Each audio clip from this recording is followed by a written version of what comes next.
si le parece, le damos la bienvenida inmediatamente a Luciano Valle Acevedo. Es un político, un socialista democrático de Chile, con quien alguna vez también hemos hablado, pero hemos hablado en otras circunstancias a propósito de la Convención Constituyente. Ahora vamos a hablar de un tema que seguramente le tiene dibujada una sonrisa o lo tiene... ¿Estará contento don Luciano? Además de contento debe estar agotado porque debe haber festejado, así que además de contento seguramente está un poco agotado y ya mismo... ¿Cuánto pisco se habrá vendido anoche en los bares, en las ciudades de Chile para los festejos? Y el suficiente.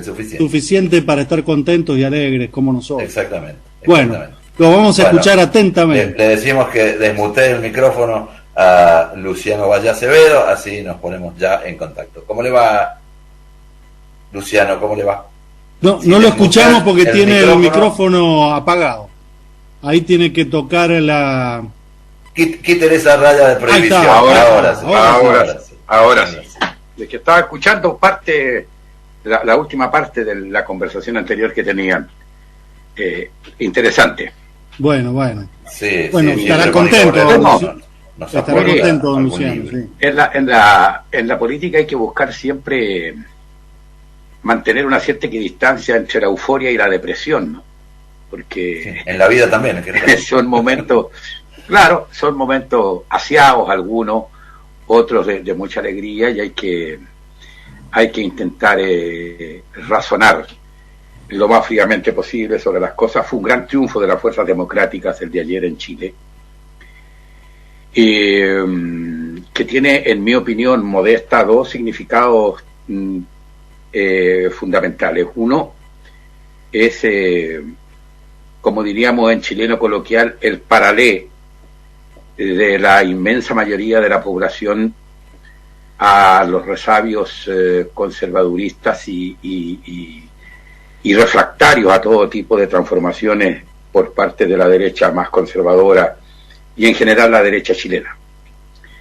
Eso fue importante. El gobierno de Piñera no ha sido sino el intento de restauración del régimen neoliberal en bruto que primó durante la dictadura de Pinochet.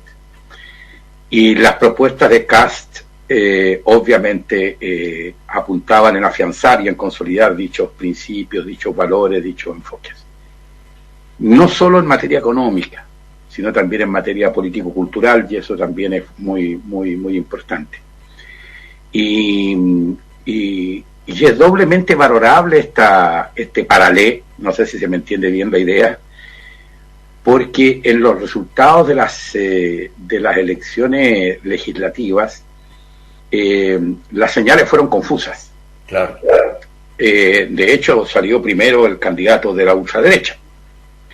En las primarias, lo que hacía inentendible el hecho de que venían el 78 de votar a favor de un cambio constitucional, claro, y después vota por esto otro. Pero además en una dispersión y fragmentación muy dura, que es un problema que va a seguir pendiente, de la intermediación política. Vale decir, en el Parlamento hay un sinnúmero de fuerzas cuyo horizonte de sentido no está claro y obedecen más bien a ciertas reacciones contra los políticos, contra la política, reacciones que en mi opinión están preñadas, como diría un analista, creo que esloveno, Zizek, están preñadas de neoliberalismo, mucho individualismo, mucha manifestación identitaria aislada, sin ser parte de un proyecto de transformaciones, de cambio de sociedad. Más bien de respuesta negativa a los efectos negativos del sistema en el que vivimos. Yo diría que ese es el primer gran valor, porque le da un tiempo a las fuerzas democráticas y populares, como bien señalaba uno de ustedes ahí, para reordenar sus propias filas, establecer los acuerdos, porque hay fuerzas distintas, entender un fenómeno o un concepto que yo no sé si tenga la categoría de concepto, pero que sí equivale a decirlo, de las llamadas geometrías variables, vale decir, pueden haber acuerdo en 6, 8, 10 temas esenciales, y sobre eso, por lo tanto, concentrarse. Pueden haber acuerdos parciales o de enfoque inicial en otros 6 puntos y habrá que conversarlos, afinar. Y podrán haber diferencias y habrá que acordar el mecanismo y el método más adecuado para resolverlas y superarlas. Ese es un gran desafío para el sistema político chileno y sobre todo para los partidos, así decirlo, por así decirlo, de la tradición democrático, popular, humanista. Ese es el gran desafío. La derecha no tiene otro desafío que defender el régimen, el modelo único, el que entienden como la forma natural de vida de la sociedad y de los seres humanos. Ese yo diría que es el primer gran elemento del triunfo de Gabriel Boric. Independientemente de otros realces que se hacen, ¿no? De que una nueva generación, esas cosas son siempre relativas, pero encomiables, por supuesto. Salvador Allende siempre habló de la semilla que sembráramos, ¿no? Y eso es una cuestión muy importante. No es la derrota de unos para el triunfo de otros, intergeneracionalmente hablando, ¿no? Es la conjunción de ello. Hay otros elementos muy destacables en la elección de ayer, como es la alta participación en un régimen voluntario. La gente se movilizó para entender que había que consolidar, defender y ganar la oportunidad de profundizar las transformaciones democráticas. La oportunidad, porque tenemos un Congreso que está prácticamente empatado y habrá que desplegar todo aquello que sea la capacidad y las habilidades de la política y de las destrezas para generar acuerdos. Por eso hablaba de esto de la geometría variables. Y el otro gran valor de la elección de ayer, y aquí me detengo yo porque es lo fundamental y lo voy a decir en cortito, es que genera un medio ambiente de acompañamiento más amigable y reforzatorio del proceso constituyente, que es sin duda el principal hito político que ha ocurrido en Chile luego de la derrota de la dictadura que en un plebiscito del año 1988. Yo diría que aquí está el elemento esencial, y el triunfo de las fuerzas conservadoras habría significado muchos traspiés, muchos obstáculos y un ambiente más bien hostil al proceso constituyente. Y yo espero, bueno, eso va a depender de los actores, que podamos hacerlo de la mejor manera posible, tratar de entregarle en tranquilidad cívica, en una convivencia que a las fuerzas populares le conviene mucho más que a las fuerzas reaccionarias, en una convivencia cívica, democrática, amigable, en que el lema principal sea el de convencer y no de vencer, para sumar fuerza y aprobar un nuevo marco, un nuevo estatuto constitucional para Chile. Claro, entendemos que la única posibilidad o la posibilidad de que prosperase el cambio constitucional, digamos, olvidarse o dejar en el pasado esa constitución de Pinochet y incorporar cambios muy sustantivos, como es el tema de los derechos de las mujeres, el tema del ambiente, y con un elemento que me parece que no está puesto en general, o al menos no se destaca mucho, que es de dónde proviene Boris, que proviene del sur, y que las realidades no son estas realidades tan endogámicas de las capitales, ¿no? Que seguramente tiene una visión más amplia y abarcativa. Yo diría que y ahí es donde hablo de las geometrías variables. Yo creo que hay ciertos asuntos donde en Chile, desde la democracia cristiana, incluso yo diría en algunos límites iniciales de la derecha liberal democrática, que existe, por cierto, claro, ¿no? Hasta las fuerzas de izquierda, tradicionales y nuevas, hay consenso en algunas materias esenciales, y eso es lo que aquí es donde vale la pena reclamar la responsabilidad de los actores políticos. Yo creo que existe consenso de que la Constitución debe consagrar un Estado social y democrático de derecho, no este famoso Estado subsidiario que ha pregonado el Fondo Monetario Internacional y las recetas del imperialismo. Yo creo que existe consenso en el hecho de que necesitamos un Estado regionalizado, descentralizado territorialmente y regionalizado, con mayor equidad desde el punto de vista de la distribución de los recursos, desde el punto de vista geográfico o territorial, pero sin dudas. pero sobre todo pensando que la regionalización, y ustedes tienen mucha más experiencia que nosotros en eso, acerca el sistema de decisiones a la ciudadanía, o al revés. Les hace más parte, porque tienen que decidir sobre sus asuntos y deben tener las facultades para hacerlo. Yo creo que existe consenso entre las fuerzas democráticas que el derecho de propiedad no puede ser un derecho sacrosanto, universalmente válido para todos los tiempos y para todas las cosas. Yo no cuestiono el derecho de propiedad desde el punto de vista de los bienes más directos de las personas. Lo cuestiono sí en cuanto a la capacidad de hacer lo que se quiera en función de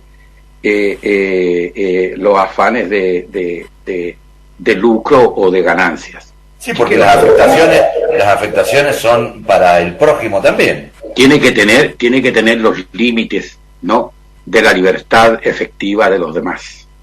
Entonces yo no puedo, en el nombre del derecho de propiedad, instalar una faena de explotación minera en cualquier lugar, porque total el derecho a mí me ampara y yo tengo, por supuesto, la posibilidad de ejercerlo y explotar estos minerales, así sea, le quite el agua y le haga un tremendo daño al medio ambiente donde viven todos los demás. Yo lo resumiría desde otro punto de vista. La economía tiene que estar guiada por el principio de que el Estado tiene que estar presente en todo lo que es necesario, las administraciones públicas, y el mercado tiene todo el valor que tiene en todo lo que sea posible, ética y decentemente. No es yo no reniego de él. Yo creo que el mercado es un gran asignador de recursos en algunas cosas, ¿no? Que haya 10 tipos de bicicletas distintos, yo creo que nos hace bien a todos. O como que haya 10 tipos de ropa distintos, nos hace bien a todos. Y 20 si usted quiere, porque eso puede abaratar los precios. Pero la salud, la educación, los derechos medioambientales no pueden tener precios. No son mercancías, ¿no? Habría que remontarse al primer tomo del Capital de Marx, claro, para entender de que las cosas no solo tienen valor de cambio, tienen valor de uso. Y eso yo creo que, desgraciadamente, ha sido impuesto hegemónica culturalmente en las sociedades nuestras.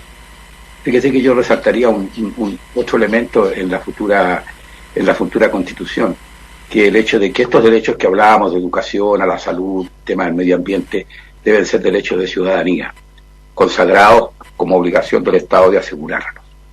No pueden ser objeto de mercachifleo, no pueden ser eso. Y quizás quisiera agregarles una cosa, ¿no?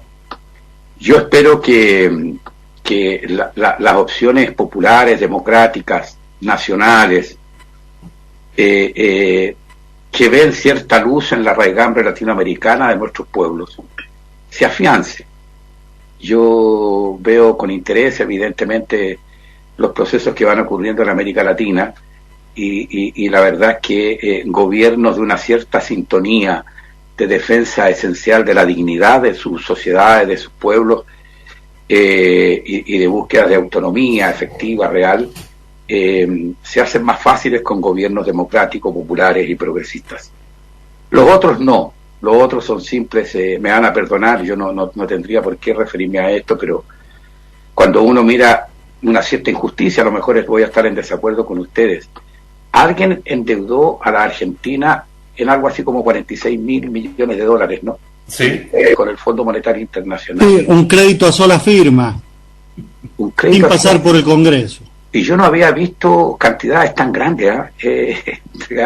Bueno, ese es un aporte directo de los grupos dominantes a los subgrupos dominantes, que los tienen muchas veces como lacayo, que me perdonen, por favor.